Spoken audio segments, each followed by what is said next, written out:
皆さん、こんにちは。週末モデラーのじゅんさんです。今回はこちら。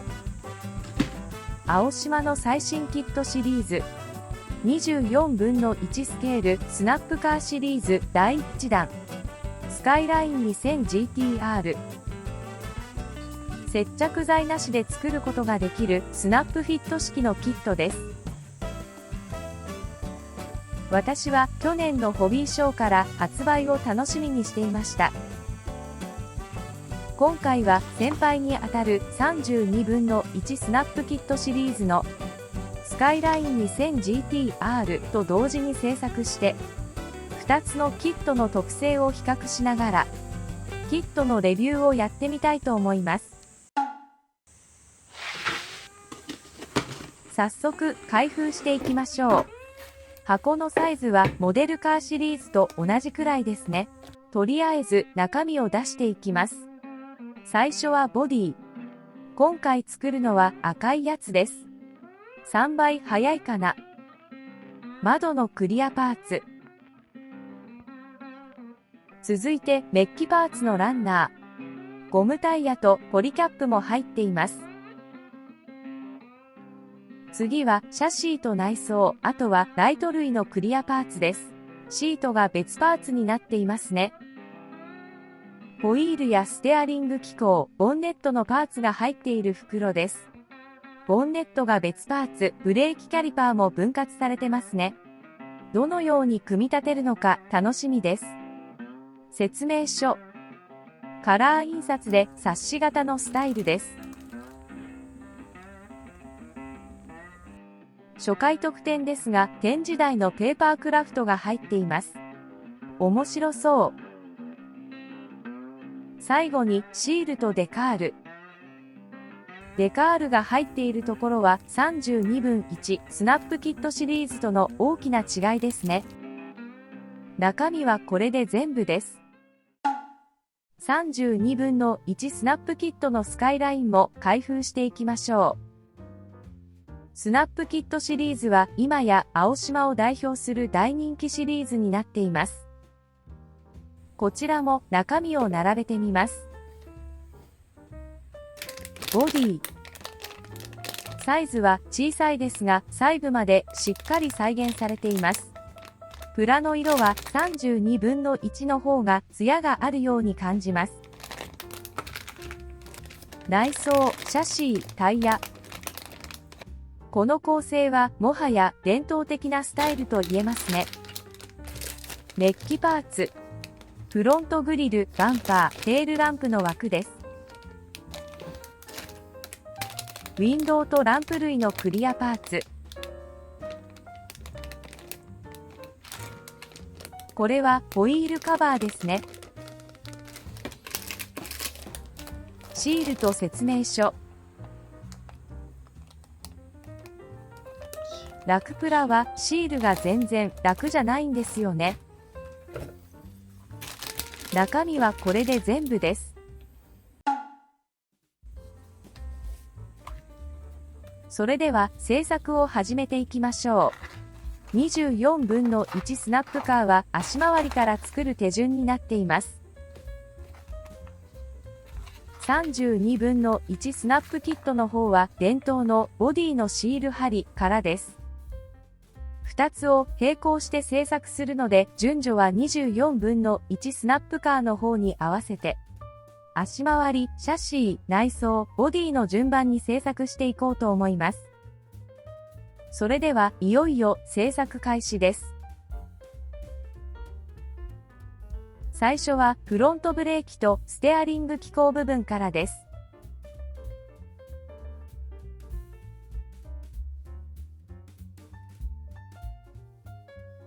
ブレーキディスクとキャリパーは一つですが、ステアリングの受けパーツは分割されています。ディスクとキャリパーを塗装する人には作業しやすい作りだと思います。ステアリング受けパーツとブレーキディスクパーツを貼り合わせます。このキットで最初のスナップフィット。ファーストスナップです。少し固めですが、綺麗にフィットしました。フロントステアリングのユニットです。オイルパンとロアアームが一体化されているパーツとステアリングロッド。ユニットの両サイドにホイール受けパーツをはめ込みます。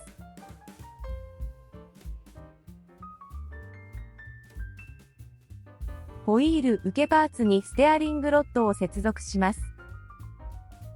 ロッドパーツが太いので、組み立て中の破損の心配はなさそうです。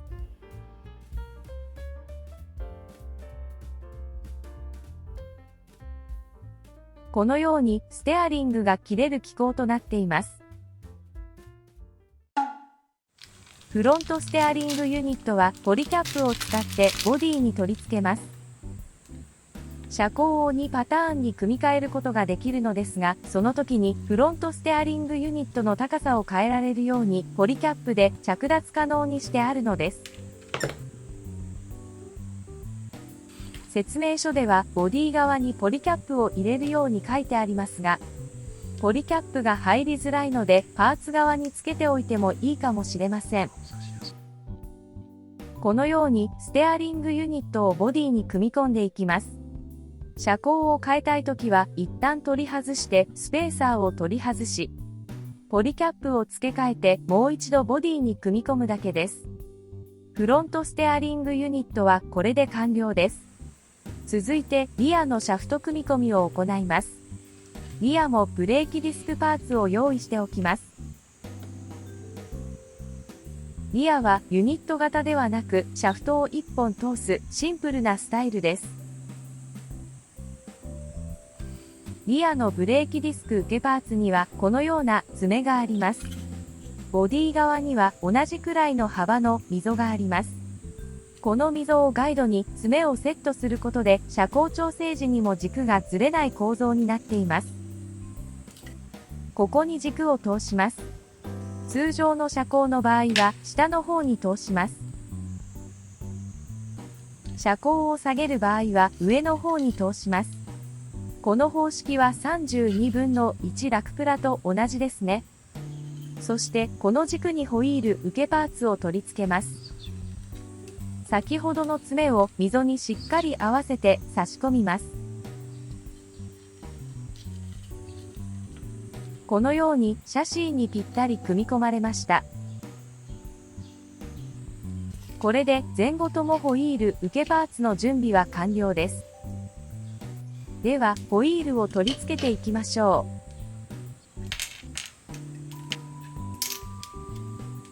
う。ホイールもポリキャップで接続します。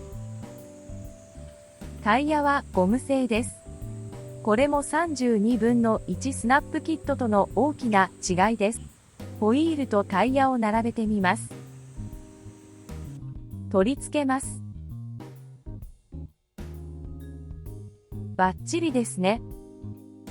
続いてメッキパーツのランナーを取り出します。マフラーです。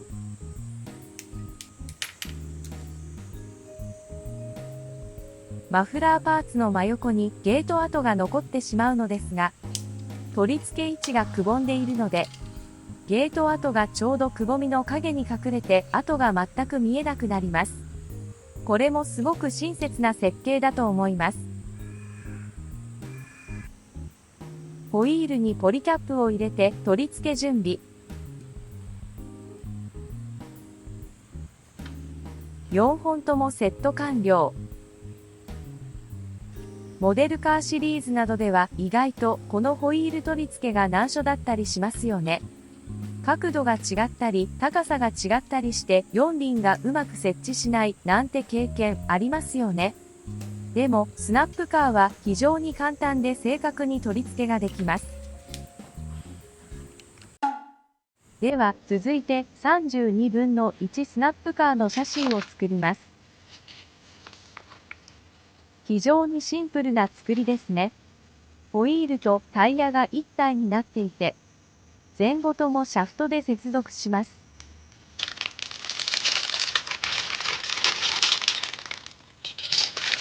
パーツも少なくて準備が簡単です。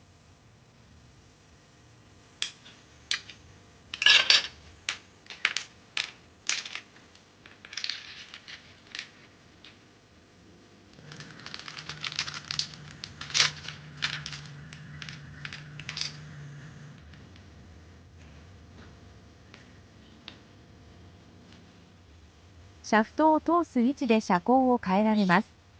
これは先ほどの24分の1スナップカーに引き継がれた伝統の構造です。ホイールカバーは別パーツ。ラクプラがすごいのは簡単に組み立てられることではなく、このサイズ、この価格でめちゃくちゃハイディテールというところです。はい、できました。2つのシャシーを比べてみましょう。24分の1、ミッションケース、エキゾーストパイプなどしっかりモールドされています。ゴム製タイヤでトレッドも再現されています。ぐらつかないしっかりとしたステアリング機構がとても好ましいですね。これだけ見るとモデルカーシリーズと遜色のないディテールです。32分の1は非常に潔く簡素化されています。シャシーは青島のロゴだけ。コンセプトに対するプライドを感じます。ステアリング機構もありません。タイヤはプラスチック製です。これは決して単純にタイヤがゴム製だから良いとか、より簡素な作りだから32分の1が良いという単純な比較ではないんです。2つのキットは同じラクプラというブランドではあるものの、それぞれコンセプトが全く違っていて、しかもそれぞれがそのコンセプトに対して非常に強いこだわりを持って作られているという点です。内装を組み立てていきます。ついに24分の1でこの折りたたみ式内装を体験できる日が来ました。ハンドル、ステアリングコラム、シフトレバー、そしてシートが別パーツになっています。内装本体の比較。32分の1スナップキットのハイディテール具合が際立ちますね。内装部品にはシールまたはデカールを選択して使用できます。説明書には S と D の記号があります。S がシール、D がデカールの番号となります。今回はシールで仕上げていきます。メーターやセンターコンソールパネルなど細かいシールが用意されています。ラクプラはスケールを問わずシール貼りが割と難関に感じる人も多いかもしれません。でも実は組み立てが簡単な分、こういったところで程よく時間をかけることで非常に大きな達成感を感じることができるという、とても戦略的な意味が込められているということは見逃せません。ハンドルにもシールが用意されています。スポークと真ん中のエンブレム。スポークまでシールを用意するところが青島らしいこだわりだと思います。シールは細かいですが収まるところにきちんと収まってくれますので嫌なストレスはありません。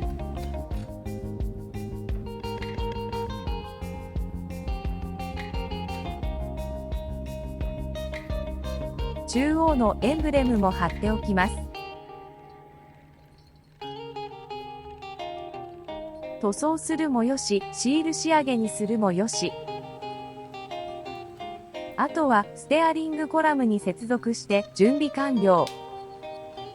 シフトレバーも取り付けます。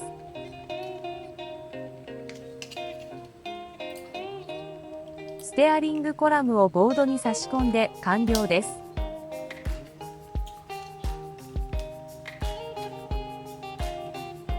シートの取り付けは少しコツが必要です。後ろ側の足を先に深く差し込んでおいてから前の方の足を差し込むとうまく入ると思います。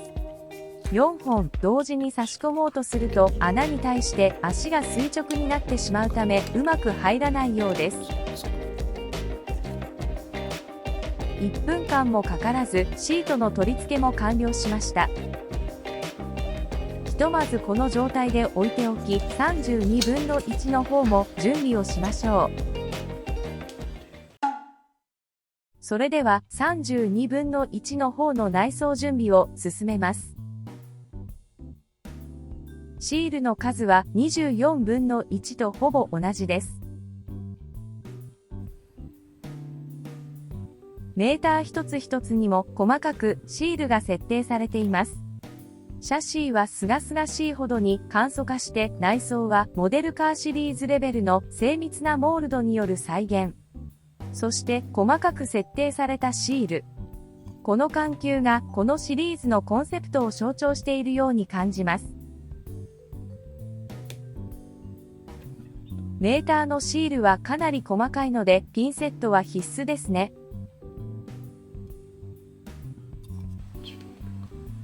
ステアリングホイールのスポークもシールが用意されています。このこだわりが青島です。これがまたとてもよくできていて、ちゃんと立体的に側面にもシールが回り込むようになっています。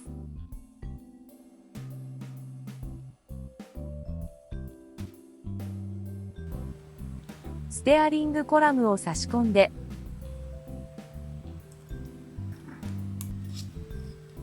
折りたたみ前の状態まで進みました。2つを並べてみます。内装に関してはスケールが違うだけで再現度はほとんど変わらないと感じます。それでは折りたたんでいきましょう。ちなみにこれは24分の1の方です。ダッシュボードを起こしてドアトリムを横から接続します。